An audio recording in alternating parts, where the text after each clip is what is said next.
Victimizers beware, the racist and biggest greatest nightmare. Social justice warriors. Get triggered. It's the bias response team. If you've been offended, your feelings must be defended. Go! The freedom of expression is a microaggression. Here comes Antifa Freddy. He's always ready to fight fascism with fascism. Starbucks windows don't stand a chance. Ethic enhancer. He's a systematic racism finder. Yo. Using the powers of screaming and shame, they win every debate by calling you names. They're heroes who think that they're victims. Social justice warriors.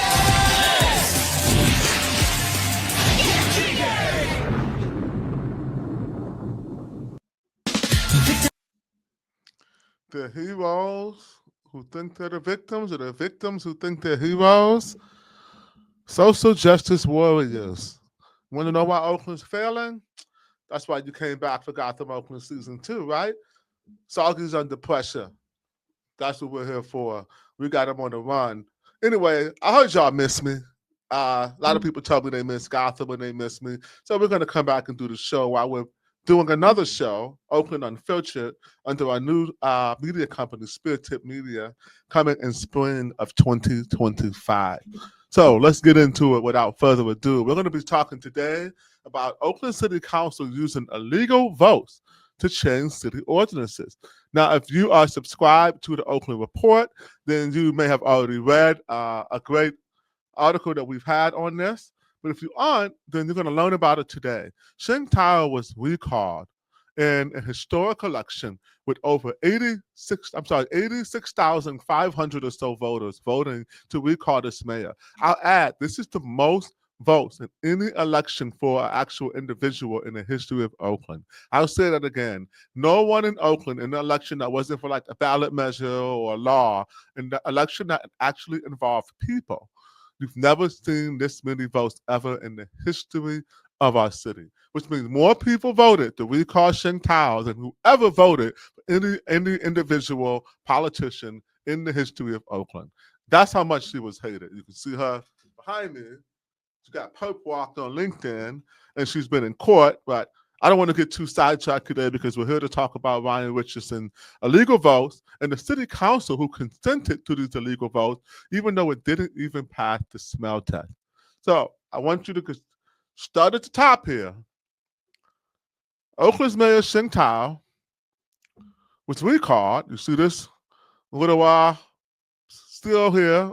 She was recalled by 86,535 votes, and it was sealed. An official seal on the 5th day of December 2024. Now, somehow, Ryan Richardson, our city attorney, seen right here, manufactures this legal opinion that they could let Sheng Thao remain the mayor of Oakland all the way into December 17th, even taking 2 more votes as the mayor to break ties of rarity on very important city council ordinances, one of them affecting small housing providers and one of them affecting local businesses. She voted, and then after she voted, city council said, we decide you're no longer the mayor. We have decided. Not the voters on December 5th, but we have decided. We are the arbiters. We're the ones who decide your final day at work. Remember, Sheng Thao cut ribbons for new libraries. She continues to call herself the mayor. She actually even continued to call herself the mayor all the way up until she went to court last week when a judge had to slap her and a lawyer around and says, you are not the mayor of Oakland anymore. You were recalled. So Ryan Richardson, most of our city council who consents to anything that the progressives do, all voted and then let Sheng Thao break 2 ties, even though she was no longer the mayor. Does this make any sense to you? So Ryan Richardson's legal opinion, I want to go through this for a second. This is on February 3rd. This is an addendum to the November 27, 2024 public legal opinion, which is officially actually done under Barbara Parker's leadership because she was the city attorney at that time. Even though I have a strong suspicion it was Ryan Richardson who wrote it. It clearly says that they have, oh, by the way, what sparked this is that EBRA, East Bay Rental Housing Association, myself, Judge Brenda Harbin Forte, who ran for city attorney, who was also the leader of Oakland's Mayor Recall, the Oakland Recall team, as well as many local small businesses and some of the members of the Latino Chamber of Commerce, all have been writing and protesting these illegal votes. Justin Jenkins, I'm sorry, not Justin Jenkins, Ryan Richardson, only sought to respond to EBRA for some reason, not Judge Brenda or anyone else, because he's a disrespectful little cunt, probably. But anyway, he doubles down on his explanation that the mayor's office became vacant on December 17th following the city council's declaration of election results under California Elections Code and provided in Oakland City Charter. Section 1104, providing that the recall of a special election is to be exercised in the manner prescribed by the general law of the state. Okay. Ryan is an idiot. Now, and we prove it. I'm going to go ahead and share my screen real quick just so you can take a look at the article in the Oakland Report, where we go through in excruciating detail why Ryan Richardson legal analysis is extremely flawed. But before we get into the legalese of it, and I'm not going to make it very complicated, there's some easy smoking guns here that prove that Ryan Richardson doesn't even have a basic understanding of the law, or, as my theory and others have, he doesn't care what the law says. He manufactured this legal opinion in order to give Sheng Thao one last F you, and she gave a little slick wink to everyone when she voted too. One last big fuck you to the voters who recalled her and let her vote on two things that were controversial that progressive wanted and the rest of the people did not want. And yes, a lawsuit absolutely may be filed against the city if they do not rescind these votes. And so I just wanted you guys to be aware that you can go find us on the Oakland Report. Search for the Oakland Report in the Googles. Please sign up for it. It is free. And you should donate, though, if you have some extra fiat. But sign up for the Oakland Report and stay up to date about what's really going on. I'll give you just a little quick look at some other articles here. Oakland Report has broke several stories, including the fact the city of Oakland was covering up its crime reports with the San Francisco Chronicle and the East Bay Times had to issue standing corrections in their editorials that they got it wrong, and that Oakland has been habitually and systemically underreporting crime stats. But anyway, back on topic here. So let's go through some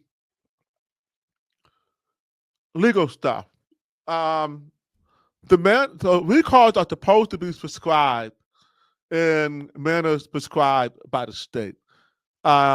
City council should not have taken these votes, but ultimately the responsibility falls on Ryan Richardson in the city attorney's office to render good legal opinion. It is my personal opinion that Ryan Richardson is just a really bad lawyer. He's saying that the city has to declare the office vacant. Again, there is some, I'm sorry, hold on one second. There's some flaws there. Now, clearly, in state law, this is Oakland City Charter. It says that the people of a city reserve to themselves the power to initiate a referendum, the recall of an elected officer to be prescribed in the manner of the state. General law of the state. Oakland City Charter does not cover recalls. When it comes to describing the definition of a vacancy, it does not mention recalls anywhere in our city charter. It defers to state rules. Here's the most important thing that you need to see here that proves that Ryan Richardson is a terrible lawyer. Section B clearly says, let me put myself up here. You couldn't see me. All right, you can see me again. Section B clearly says, for a consolidated election, that is a special election because of a recall, a city elections official, upon receipt of the result of the election from the election official conducting the election, that is Tim Dupuy, on December 5th, shall certify the results to the governing body, which shall, no later than the next regularly scheduled city council meeting following presentation of the 28-day canvass of the return, or at a special meeting called for this purpose, comply with the applicable provisions of section, just take myself out of it for a second, section 10263. So let me explain what that means for those of you who may not be lawyers. Upon receipt is the most important part here. That means when you get it, or at the next regularly scheduled city council meeting, or at a special meeting. So either you do it right away at a special meeting, you do it at your next scheduled city council meeting. So let's take a look at city council meeting schedule.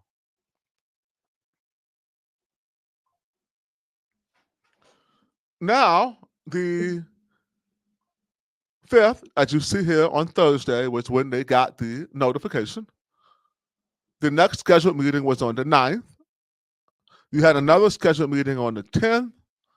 You had another scheduled meeting on the 16th. But on the 17th was when they decided to determine this. Now, why is that? It's because that's when she had to take the votes. According to the law, the next scheduled meeting was the 9th. That's if you didn't call a special meeting to have it on Friday, the 6th, which they easily could have done. Make sense? Upon receipt or at the next scheduled meeting. The receipt was the 5th, the next scheduled meeting is the 9th.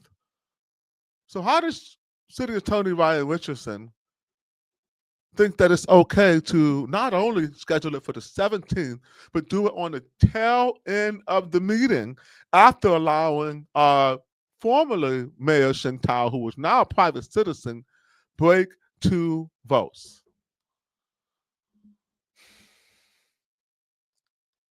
Upon receipt doesn't mean 2 weeks and multiple city council meetings later. It means when you get it on December 5th. Ryan Richardson knew that. City council should have known that. But it didn't stop them. It didn't stop them from allowing Sheng Thao to break 2 votes. So I've got some closing thoughts, and we're going to wrap this episode up. I'll see you tomorrow. We're going to be doing Gotham Oakland every single day, 5 days a week. Just try to get in the booth more. I mean, I got this nice studio here. I might as well use it and bring some timely, relevant, and actionable information to you. By the way, EBWA and small business owners and other concerned citizens will be at Oakland City Council meeting tomorrow. That starts at 3:30. In order to protest these illegal votes, we will put links into either the thread on X or in the chat on YouTube. If you would like to schedule, you have to schedule 24 hours in advance in order to participate. You could come in person or you can write in. We'll leave you some instruction on how to do that. So I want to end with this. Oakland is absolutely become a banana republic. We're letting private citizens vote and break ties. We've got a budget where now they're finding $8 million to keep 2 fire stations in Oakland. That's not a thumbs up. I don't know what that AI emoji is. I wasn't giving a thumbs up. I was counting on my thumb. But anyway, we've got fire stations closing, then we're finding $8 million out of nowhere. Who just finds $8 million? How do you not know where your money is? We've got people claiming that Barbara Lee is the next coronated mayor of Oakland, even though she doesn't know squat about our city's budget, our finances, and she's controlled by the exact same people who gave us Sheng Thao. We've got a city who has been completely taken over and dominated by mostly white, progressive Democrats. Progressive. Here's my frustration. Now, I'm not from Oakland. I'm from Cleveland, Ohio. Came to Oakland by way of Los Angeles in 2012 and 14 when I came here as the East Bay Director of SEIU 1021. But this is my home. This is my forever home, as some would say. And I don't ever plan on leaving this beautiful city. I'm going to stay here and fight for it. So if you're an Oakland native, here's what I have to say to you. How did you let these progressive gentrifiers parachute into your city, take over your government, virtue signal, lie to you, gaslight you, claim to be good people. Meanwhile, in just 6 or 8 years, they have collapsed this city. No one who I've talked to who's from here, especially multi-generational Oaklanders, have ever seen this place look this bad. Hilton closed. Jack London Hotel closed. Marriott can't pay the bills. Have to hand over the keys to the owner. They're about to close. Countless businesses closing. Steph Curry's wife shop closing. And then they mock his wife. Kid Houston, come on, bro. What are you doing? Steph Curry and his wife have given so much to the city of Oakland. Why would you antagonize that lady? It doesn't matter what her business model was like or any of that. She got the money to keep the store open, whether she sells anything. She closed it because her employees were not safe. We need to stop lying about the fact that the road to hell is paved with good intention. And even if these progressives came in with good intention, they have taken Oakland on the road to hell. I've been saying this all of Gotham Season 1. I'm going to continue talking about the progressive hypocrisy. Season 2, we're going to talk about the malignant narcissist personality types, the fact that they feel the need to always scapegoat somebody. They have to scapegoat someone and blame someone else for their failures. They have to Darvo. My first episode of Gotham was about Darvo. And here we are, Season 2, and it looks like voters are still falling for it. Now, I'm frustrated, as I usually am, because I want to see Oakland do better, but it's on the voters. It's on us. We cannot let private citizens vote and then let the city attorneys mock us with embarrassing legal opinions. By the way, Ryan, we're going to get you. We're filing state bar complaints. We're filing public ethics complaints. All of that. And eventually, we are going to get justice. We have a criminal cabal controlling not just this city, but the entire state of California. In every single level of government that I look at, from the government, the state assembly, our attorney general, board of supervisors, everyone is failing us. They're failing the people, not just of Oakland, but of Sacramento, of San Jose, Los Angeles, San Diego, Fresno. You name it. You name a big city, I'm getting complaints from people who live there asking us to come and help them organize, because the progressives are intentionally failing these cities. At this point, you've got to believe it's intentional. Oakland has $1.5 billion budget. There's no reason for us to not be able to make ends meet unless you look at where our money's going, who we are allowing to spend it, and who actually controls this city. And it ain't the people. You want to take your city back? Please vote the special election. We can't have 24% of people voting from District 7. We can't have 24% of people voting from District 5. We can't have 33% of people voting from District 3. Nowhere in the Flatlands is anyone voting over even 1/3. We can't have that. You cannot allow the people in the hills to continue to vote for luxury politics of the elite to adversely affect those of us who have to live with the consequences of these failing policies. You would think people have learned by now, but apparently not. So we're going to keep making Gotham Oakland. We're going to keep trying to bring some humor to you. We're going to follow my favorite former mayor and her path to the slammer. And I've got a question for you all. When will Sheng Thao make a deal, and will she? And will her and Andre turn on each other, or will they stay united and ride it out like Bonnie and Clyde to the end? Anyway, to be continued. I love you. Thanks for rocking with me. I'll see you next time on Gotham Oakland, Season 2. Back tomorrow on Tuesday, February 18th. We also will be at City Hall tomorrow to make sure that these votes do not stand. I love you. Peace. Yo, I swear it's only up from here. Yo, I swear it's only up from here. Yo, I swear it's only up from here. Yo, I swear it's only up from here.